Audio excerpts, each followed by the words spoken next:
It is a name that conjures up ferocity and defines the word predator. Saber-tooth. A huge cat which specialized in killing the very biggest prey. Immensely powerful, sporting 7-inch long knife-sharp canines. For nearly 2 million years, this monstrous beast dominated the primal landscape of the Americas. Saber-tooth's power and weaponry were overwhelming, but suddenly, mysteriously, it became extinct. Now, science and state-of-the-art computer technology will take us back 100 centuries and bring this formidable creature back to life. We'll go on the hunt to measure the power of the cat's massive teeth and explore why this killing machine faded into extinction.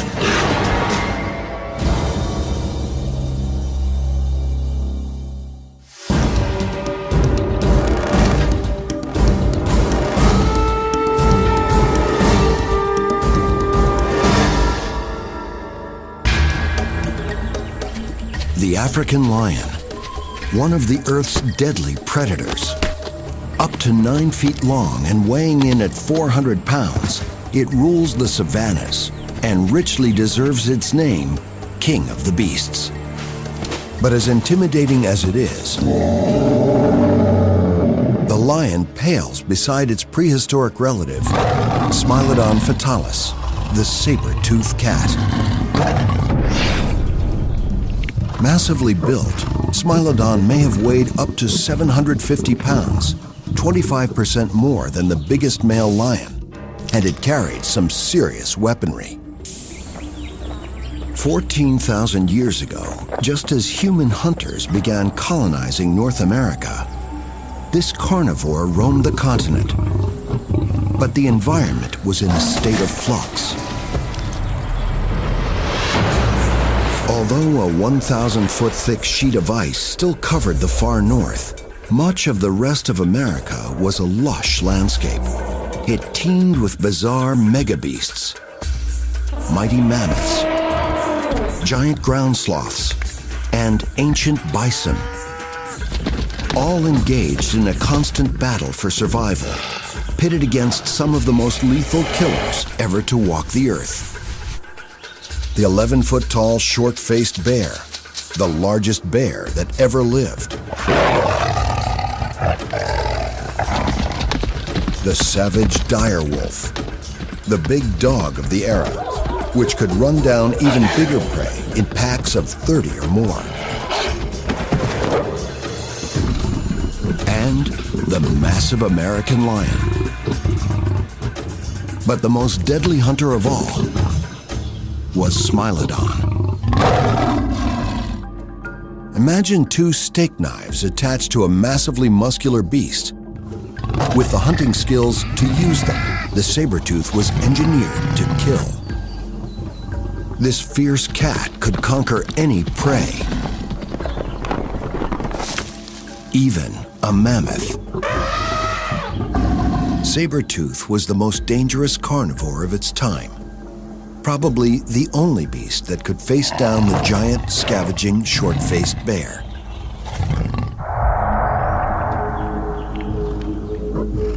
Saber-tooth ruled the Americas. Then, about 10,000 years ago, they suddenly went extinct. Today, the only thing left of these extraordinary creatures are their bones and emblematic teeth. But our best source of information comes from an unexpected location.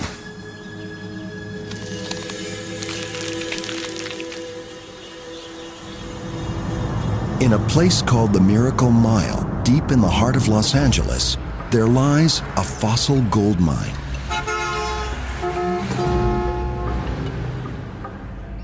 Just off one of downtown's busiest streets, scientists are constantly unearthing America's prehistoric wildlife.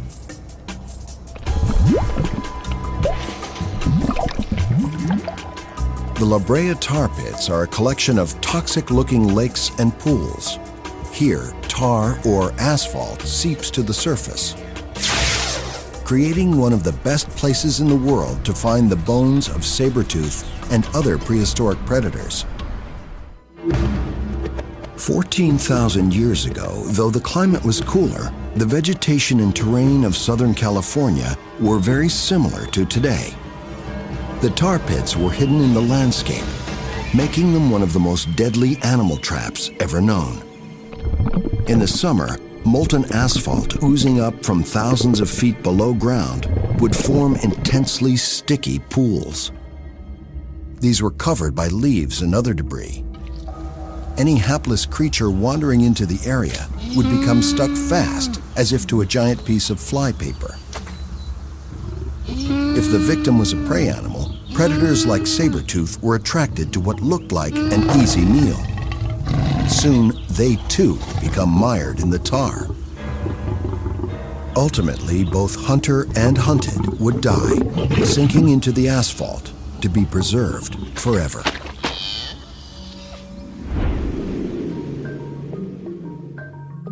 Since excavations began at Brea about 100 years ago, over 1 million bones have been recovered, including thousands belonging to Smilodon, representing one of the world's biggest collections of saber-tooth bones. Asphalt is not only a deadly trap, it is also an excellent preservative. The bones it disgorges are in much the same condition as if the animals had died just a few years ago. This is part of the hip bone of a saber-toothed cat.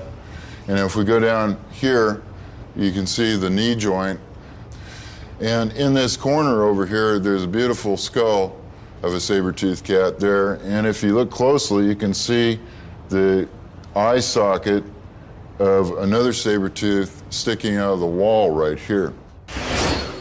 These fossils are an amazing record from which scientists are trying to build a forensic profile of these monster cats.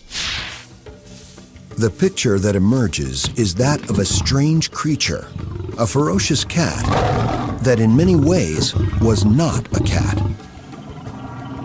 Though related to modern felines, the saber-tooth was not like any cat known today.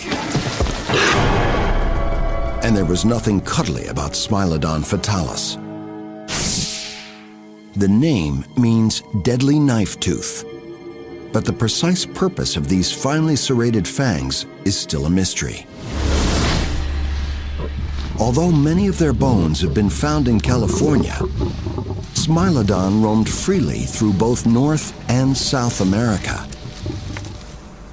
Other Ice Age carnivores, such as the short-faced bear and dire wolf, are closely related to modern bears and wolves, but no real descendants or relatives of the saber-toothed cats survive today. Smilodon is often compared to a modern lion. It was roughly the same size, but it had a very different build. Imagine a lion on steroids. This is a hugely powerful animal. It is muscular beyond Arnie Schwarzenegger's wildest dreams. Smilodon was about the size of a lion, but wouldn't have looked like one. The body proportions and probably the gait and a lot of the behavior would be more similar to a black bear than it would be to a lion.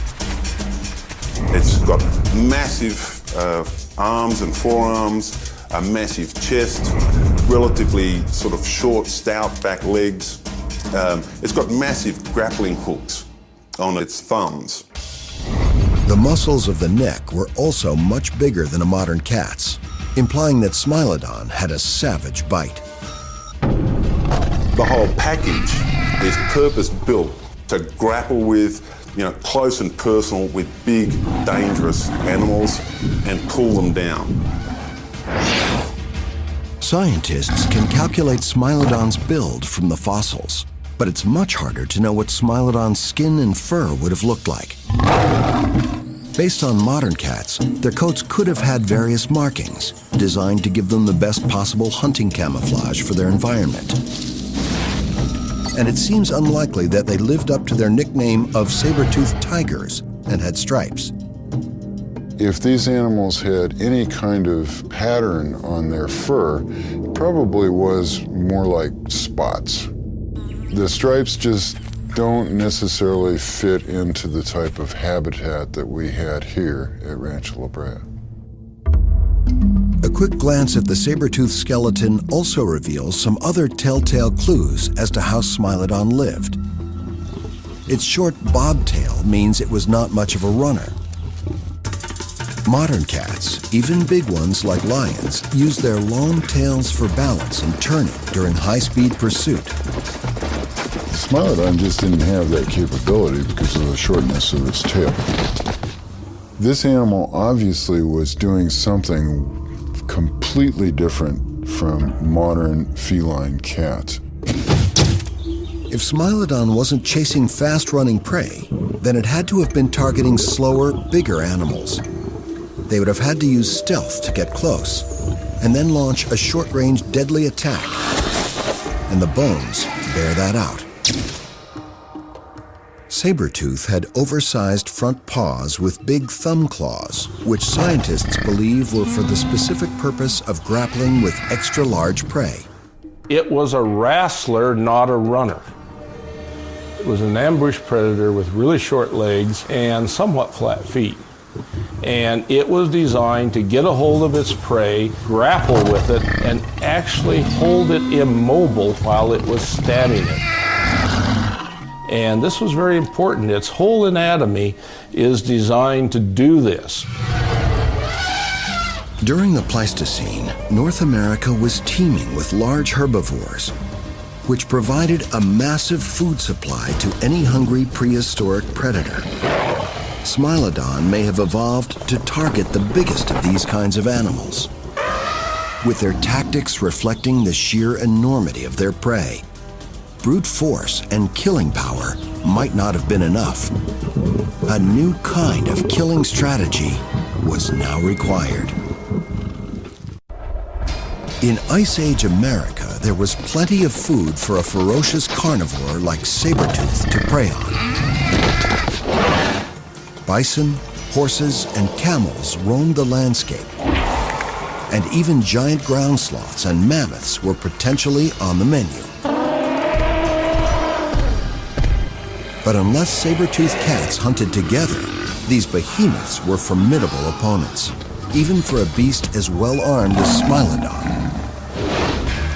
Most modern big cats, such as tigers, are solitary and hunt alone. Only lions, which live in prides, hunt collaboratively to take down very big animals. There's no way to prove whether saber-tooth also hunted in a pack. But there are clues to be found in the collection of bones at the La Brea tar pits. The fossil remains of 2,500 individual saber-toothed cats have been excavated there. Normally, there are way more herbivores than the animals that eat them. But at La Brea, predators outnumber prey by almost 10 to 1, precisely the opposite of what you'd expect. And often the skeletons of several saber-toothed cats are found mingled in with the bones of a single large herbivore. Some scientists believe this is evidence that they were social animals. They envisage a group of Smilodon going after the easy meal of a trapped bison, and then themselves becoming stuck in the tar pits. It's possible that saber-toothed cats lived in social groups or prides, much like modern lions do. A lion pride is a feline sisterhood. It typically consists of 4 to 20 females living with 2 or 3 males. The females do most of the hunting, often in groups. By hunting together, they can go after bigger game. And bigger game means more food. Another potential advantage to group living is that any member of the pride that's injured and too weak to hunt for itself can feed off the kills made by the rest of the group. And among the saber-tooth remains at La Brea, paleontologist Chris Shaw sees evidence that saber-toothed cats were able to survive terrible injuries, injuries that would have stopped them from hunting. What we have here is the right side of the pelvis of a saber-toothed cat.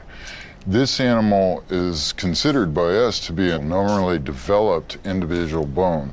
On the other hand, this bone was from a cat that had a severe dislocated hip. Not only was it dislocated, but the muscle mass around it was ripped and became horribly infected. This animal survived for months, if not years, with this condition. He thinks that injuries like this would have been fatal for an animal living on its own. The fact that these bones healed means it had been supported in a group of saber-toothed cats. Shaw believes that several animals worked together and may have even nurtured injured group members, allowing them to feed at group kills and protecting them from other predators. Whether or not you could call it a pack per se or a pride is probably questionable. I would prefer to just call it a social group of some kind. But for others, the idea of saber-toothed cats helping to feed and take care of an injured member of a social group is pretty far-fetched. The fact of the matter is, more likely that they might eat the injured member. I don't think there would be any advantage for Smilodon to live in a pride or to be very social. In fact, social interaction is extremely rare in carnivores in general. It's mostly something that dogs or dog-like animals do. It's not a cat thing. But there's no reason to assume that saber-tooth behaved like modern cats. They might have hunted and lived like modern wolves. In a wolf pack, roughly the same number of males and females live together with very little physical difference between them. Maybe Smilodon actually had a social structure that was more akin to wolves, with monogamous pairs lasting a long time. In lions, the sexes are very different. Males are much bigger and have larger canine teeth than the females, and they have manes. But the differences have nothing to do with hunting. It's mostly the females that do the food gathering. Male lions are bigger and better armed because they are designed to fight to protect the pride and conquer other prides. But in saber-tooth, both sexes were the same size, and both had the same murderous teeth. So that doesn't sound like lions, because if we have a pride situation, males should be going out and fighting males to take over prides. And if they're doing that, there's a big advantage to them being large and bigger teeth and more weaponry, and that's not what we see in Smilodon.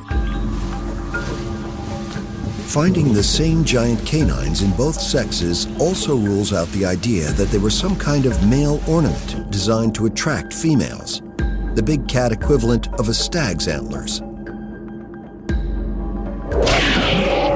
It's hard to believe that these supersized canines were anything other than what they look like, specialized killing tools.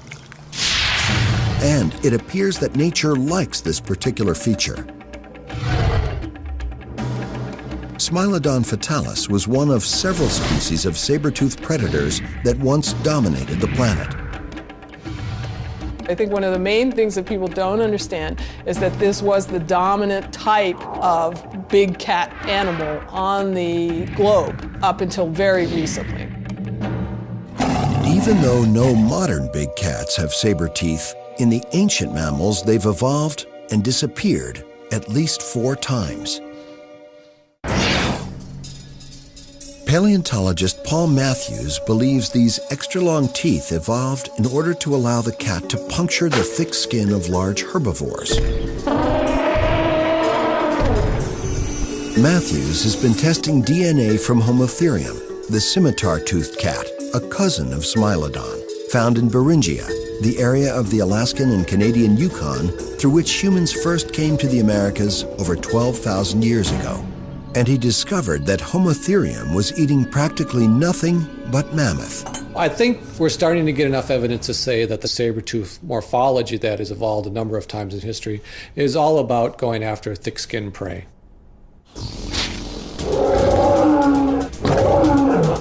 With canine teeth that were twice as long as Homo therium's and a more muscular body, perhaps Smilodon was designed not just to target young mammoths, but the adults as well. And whether saber-tooth hunted alone or in groups, it seems it was designed to take on all the big prey animals living at the time. It was specialized toward killing big animals, animals bigger than itself. It's arguably the most specialized mammal that's ever evolved with respect to that kind of big game hunting specialist. Like modern big cats, saber-tooth was a hyper-carnivore. The only thing it was interested in eating was fresh meat, and lots of it. Amazingly, we don't have to speculate what the saber-tooth ate. The Smilodons of Brea make it possible to find out very accurately what was on their menu. The bones are so well preserved by the tar that many of the proteins that were present when the animals died are still embedded. And in those proteins is the evidence of what saber-toothed cats preyed on. At the University of California at Santa Cruz, Kana Fox Dobbs uses the science of stable isotopic analysis to study the diets of prehistoric animals. We're able to tell differences in diet based on if they were preferring one herbivore type over another. The test showed that saber-toothed cats in the Rancho La Brea area mostly ate the more common herbivores such as horses and bison, but also some of the real behemoths such as ground sloths and mammoths. A prehistoric bison weighing in at nearly a ton was certainly a mighty opponent. But modern lions don't need super long canine teeth to kill big prey like Cape buffalo and zebra. So the question remains, why did saber-toothed cats have such big teeth? To try to answer that question, and to try to understand precisely how saber-toothed cats used their fangs, Dr. Stephen Rowe from the University of New South Wales in Australia built a virtual saber-tooth, a digital biting machine that simulates the stresses and strains on a saber-toothed skull.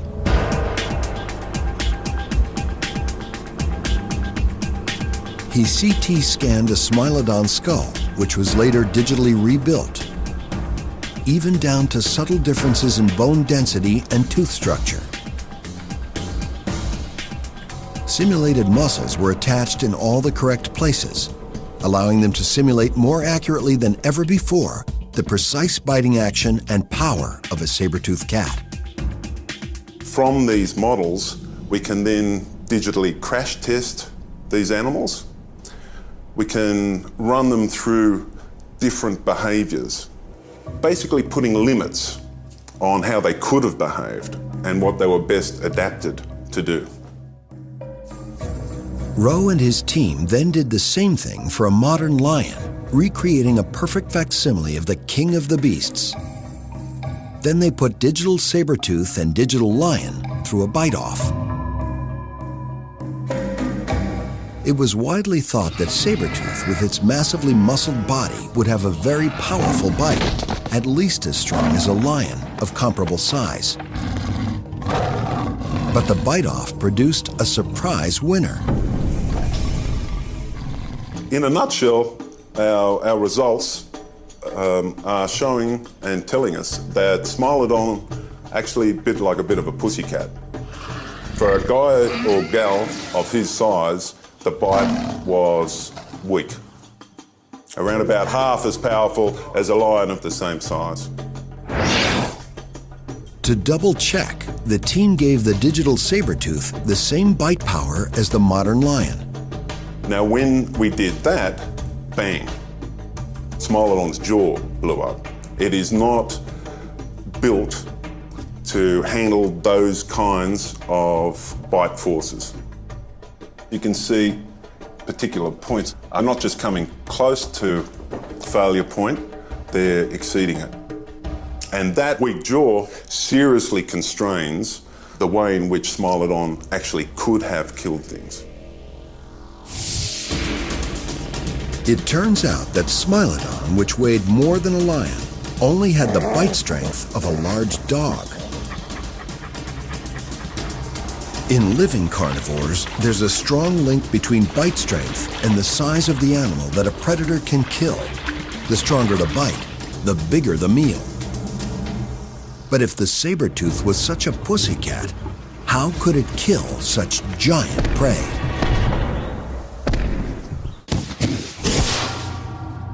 Ever since the first perfectly preserved saber-tooth remains were excavated from the Brea tar pits in Los Angeles in 1875, scientists have been trying to figure out exactly how Smilodon used their supersized canines. In spite of a weak bite, we know they were eating big animals like bison, even mammoths and sloths. So presumably, Smilodon's knife-like teeth were a special adaptation for killing their mega prey. But African lions can also take down big prey, and their canines are not nearly as long.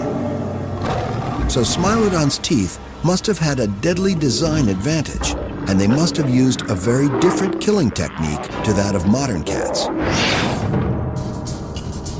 Compared to saber-tooths, modern big cats have shorter but sturdier conical-shaped canine teeth, which they use to seize prey and grapple them to the ground. Big cats, such as lions, kill small prey by essentially biting through the back. But with larger prey, their teeth usually don't penetrate the skin. Instead, they either suffocate or choke their victims, clamping their teeth around the carotid artery, causing the prey to lose consciousness within seconds. The modern lion's much more massive skull, with its powerful jaw, is clearly designed to deliver a very different kind of killing bite than saber-tooths. The African lion has these canine teeth that are relatively round in cross-section. They're really peg-like by comparison with these knives that are coming out of the front of the jaws of this animal. So the sabers are extremely long. They're very narrow from side to side. They're fairly broad from front to back. But these knives clearly had some limitations. Saber-tooth's canines were sharp, dangerous weapons, not in any way designed for the kind of violent struggling kills that lions engage in. The sabers were strong in the forward-backward direction, but relatively weak and brittle when subjected to side-to-side motion. And that weakness means there were some real limits to where saber-tooth could bite its victims. If it got its canines caught up in the bones of struggling prey, Smilodon was likely to lose a tooth. I don't think an attack along the spine of the prey would have made sense for Smilodon because they had those enormous sabers. They're very delicate, and risk of breakage is high for those saber teeth if they're impact something hard, especially from the side. So if they leap onto the back of an animal and then sink their teeth in, one of their teeth at least is likely to run into a vertebrae and it would snap. A picture is emerging of an incredibly specialized hunter. It ate very big prey, but had a relatively weak bite, with jaws and teeth too delicate to use to drag its prey down for fear of breaking them. So, by a process of elimination, it seems the key to the saber-tooth's attack was to wrestle its prey to the ground before delivering the coup de grace. It had to get that animal down on its butt and effectively immobile. Now, big four-legged animals are tough hombres to mess with when they're up on their 4 feet.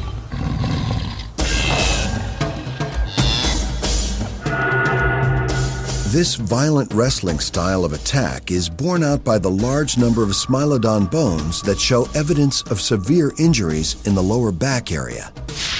That is indicative of high stresses being placed on that region, which is like when you're trying to lift weights or do something like that, or pull a big weight down, cementing your hindquarters to the ground. You could see how that could really torque the lumbar, the lower back region, and that's where we see a lot of injuries in Smilodon.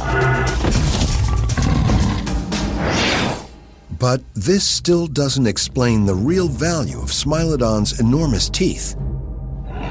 Modern cats may attack by biting, but they kill by suffocating, their teeth clamping down around their prey's throat. It can take between 10 and 15 minutes for an animal the size of a buffalo to choke to death. A long time for a big cat's jaws to remain tightly closed. With teeth like Smilodon's, this technique would have most likely been physically impossible and dangerously slow. Dr. Rowe thinks Smilodon's teeth and skull design were all about making a fast kill. He believes that in a ferocious prehistoric world, with so many other big carnivores around competing for the same prey, time was of the essence. If a saber-tooth didn't kill quietly and above all quickly, it would attract the attention of a whole range of other monster predators that would have been trying to steal its prey. A single saber-tooth might have been able to scare a small number of dire wolves off one of their kills, but that situation would be completely reversed if a large pack of wolves attacked a Smilodon on a kill. And there were even more formidable foes, such as the massive American lion, which may have been 50% bigger than even a Smilodon. And then the gargantuan short-faced bear, which stood 11 feet on its back legs, the biggest and most threatening carnivore in the land. This monster seems to have been a specialized thief that earned its keep by intimidating other predators into giving up their kills. The short-faced bear was so big that even if it was facing off against several saber-toothed cats on a kill, the outcome was in little doubt. The saber-toothed cats went hungry. Smilodon, formidable as it was not the biggest kid on the block. So to be able to kill that big animal quickly has a whole range of potential advantages. And to my mind at least, that is what Smilodon was all about. This law of the jungle was not kill or be killed. It was kill as fast as possible. But how is this death bite delivered? It is time for a prehistoric anatomy lesson. 10,000 years ago in North America, the competition for fresh meat was fierce. The saber-toothed cat's deadly teeth were designed to make lightning-fast kills on the big prey it specialized in hunting. Smilodon had to be able to precisely target its saber teeth to where they would do the most lethal damage with the power to deliver the blow. And it had to be right on target, as there are few second chances in the wild. Smilodon had a hugely powerful neck. Weak jaw, but a very powerful neck. And those neck muscles were used to arc those teeth into the prey and cause massive damage, which kills the prey quickly. The saber-tooth was able to pull the skull downwards at the same time. So it was actually lifting the lower jaw and pulling the skull downwards, driving it through the prey at the same time. So this indicates that this animal had an extra sort of adaptation for biting that we don't see in cats today. The question remains, how, and as importantly, where did Smilodon sink its fangs into its victims? There are two theories: slashing their throats, or a disemboweling bite into the guts of the prey. William Ackerston, curator of vertebrate paleontology at the Idaho Museum of Natural History, believes that Smilodon would go for the belly. Saber-tooth can't stab its prey with its canines because the cat's lower jaw gets in the way, hitting the victim first and causing the sabers to glance off. So Ackerston's belly bite theory suggests they used their sabers to make what he calls a shear bite, a long wound down the abdomen of the prey. The lower jaw would be pressed into the prey animal, and then the skull would be lowered, rotated around to the lower jaw. When that happened, this being a flat blade here, would make a slice. And then as the jaw closed farther, this actually geometrically moves backward into this region of the jaw and elongate the slice. But other saber-tooth experts think there's no way that Smilodon would or even could attack the belly of a large animal like a bison. When I was growing up, I worked as a cowboy on a big ranch. And the one thing you learned about working with cattle is you don't work around their rear end. You always try to control the head. With its relatively delicate jaw and teeth, Smilodon would have risked grievous injury going for a low blow to the belly. Even if it managed to get in for the kill, the thrashing legs of the prey would still be very dangerous. And there's another problem. Even with those twin blades, Smilodon couldn't hurt what it couldn't bite. The problem with the stomach bite is that the stomach has too big a diameter to fit inside the mouth. Despite this long tooth, a Smilodon cannot make a very deep bite. The reason for that is the lower jaw gets in the way. So the animal might get a bunch of skin. It may flay whatever it's trying to kill a little bit, but it's not going to be able to kill it because it simply cannot bite it. No modern cat would attack the stomach of their prey. They almost always go for a killing bite around the throat. And many scientists believe the only logical way for saber-tooth to kill was to go for the throat as well. The neck is more accessible and less well defended than the belly of any big prey. And Smilodon's teeth seem perfectly evolved to make an almost instantaneous kill. There's absolutely no doubt that once you've ripped out an animal's major arteries and/or windpipe, they're going to die much more quickly than if you just try and strangle them. The neck contains more vital blood vessels. You'll get a quicker and more certain kill biting the neck than you will biting the stomach. Martin believes that the saber teeth were designed for a very specific purpose, to cut the throat of the prey. He thinks that Smilodon's canines worked in an almost identical way to a specialized curved assassin's knife. And the interesting thing about this knife is the real cutting edge is on the inside of the curvature. If you have a curved knife like this and you drive it in and you drive it around, the curvature rotates the blade and it cuts itself out while you're stabbing, which is as close to instant death as you're going to have. Professor Frank Mendel is also fascinated by the mystery of how saber-tooth killed its prey. In order to demonstrate and understand how this fatal bite was delivered, Mendel has constructed a biomechanical model of a Smilodon jaw.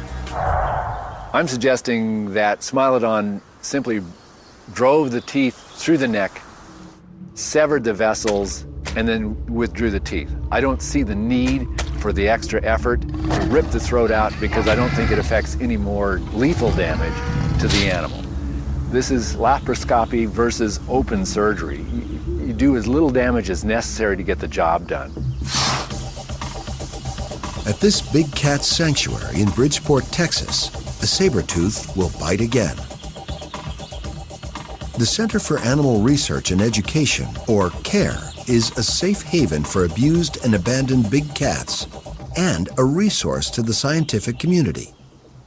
It's here Mendel can find prey for his metal predator. It's designed to be able to accurately simulate the biting action of any carnivore. The teeth are based on this specimen from Brea. Exactly the same detail, the same fit, same sizes, all the rest. Of the carcasses already earmarked to be fed to the big cats at CARE, Mendel is going to use a cow to approximate the size and proportions of one of the Smilodon's favorite delicacies, bison. Most of the animals used at CARE have expired of natural causes. In other cases, the animals are in critical health and are euthanized. We're gonna go. The first experiment will be to try to simulate the so-called belly bite. The test begins. Good.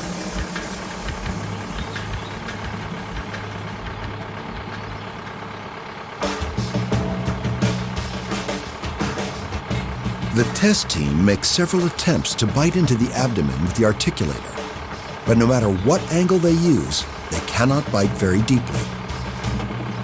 It just pushes it right off the blade. The lower jaw prevents the canines from gaining an angle that will allow a deep bite.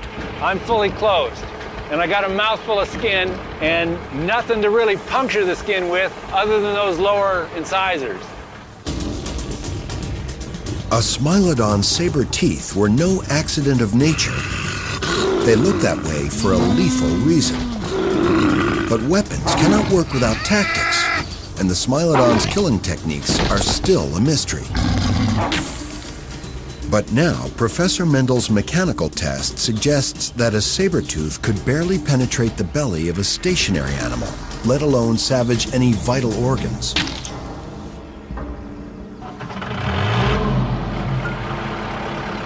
Okay, down. The next target is the neck. The team expects the mechanical Smilodon will have no problem biting here. Good. Hold it. But there is one critical question. How much bite pressure is needed for the teeth to slice all the way through? Computer models showed the saber-tooth couldn't actually bite very hard. Will mechanical tests bear this out? Even with a motionless prey, it is not that easy. But after several tries, Mendel's machine finally penetrates the neck of the cow carcass. Oh, it popped. It popped through. What we've seen here is that both teeth penetrated deeply into the neck. The next question would be, did it catch anything fatal? Did it catch anything lethal, rather, like one of the major vessels? By measuring the bite strength of this model, the team also discovered that precision, not power, was Smilodon's secret weapon. They did not have to bite very hard to punch through the skin, severing vital blood vessels. Between 200 and 300 pounds is what it usually takes to penetrate the skin of the animals. Considering that some humans can actually generate 300 pounds of bite pressure, I think the average cat could do this fairly easily. Once the teeth are engaged, those vessels can be sawed by those serrated edges on front or back. Mendel says that if the teeth cut through both jugular veins, the prey would pass out and bleed to death in a few but long minutes. But if they cut through the carotid arteries, the animal will die almost instantly. So, once it had them down on the ground, Smilodon could easily penetrate the necks of even the thickest-skinned animals.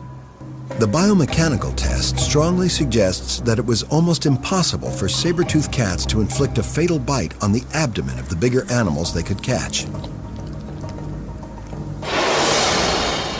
But to those who favor the belly bite theory, Professor Mendel's test is by no means conclusive. But even if the neck bite was only one potential tactic of a versatile predator, this experiment does confirm that Smilodon's knife-like canines were uniquely suited for killing, with a fast bite to the neck of its prey. It may have had different approaches for different size animals, and it may have depended on the actual situation at the time. But basically, it is going to be using those claws to get that big guy on the ground and exert force onto the front end, onto the animal's head and neck. The test also shows that these specialized teeth also had limitations. It is this specialization that may have led to the demise of the saber-toothed cats.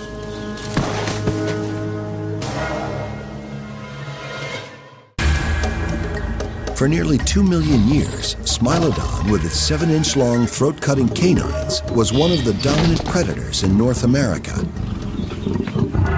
Whether the bite was delivered to the neck, the belly, or any other part of a prey's anatomy, the saber-tooth was a killing machine. But about 10,000 years ago, Smilodon fatalis disappeared from the prehistoric landscape. Its extinction is a mystery.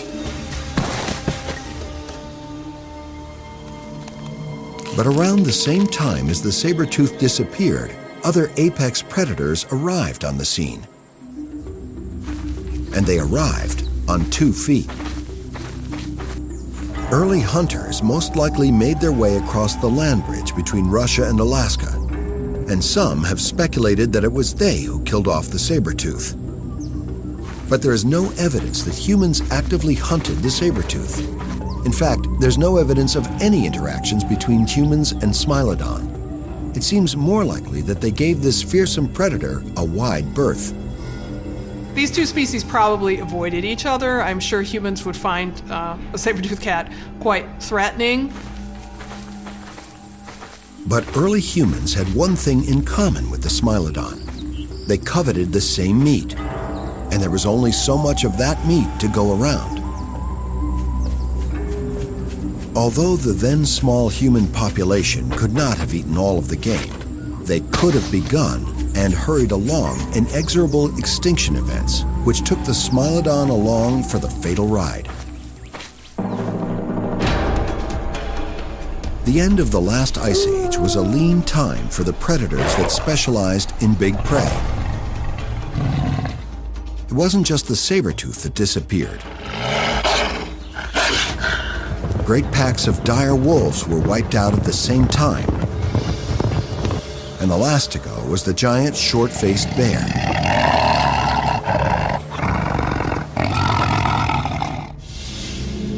A recent theory suggests a comet might have triggered a mass extinction event in North America.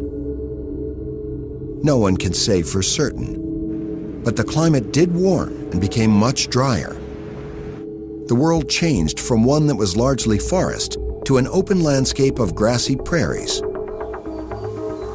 The denizens of these grasslands, the mammoths, the ground sloths, began to die off. Less prey meant fewer and fewer predators. The only animal big enough to be worthwhile for a saber-toothed cat, or for that matter for a lion, was the American bison. But the American bison changed from a woodland bison to a prairie bison. And prairies are unsatisfactory habitat for even modern cats. So here you had a situation where the only suitable prey was living in an area where you couldn't catch it. And saber-tooth was such a specialized hunter of big animals that it couldn't adapt to smaller prey. A Smilodon couldn't even bite a rabbit because the teeth would get in the way. The most perfectly equipped creature for killing big animals was over-equipped for the New World. It is a beautifully adapted animal for getting large animals onto the ground and then killing them quickly. Frankly, it's not very well designed for anything else. And that may well be at the heart of explaining why Smilodon isn't around anymore. Today, the closest thing to a modern saber-tooth is Borneo's clouded leopard, a medium-sized tree-dwelling cat with unusually long canines.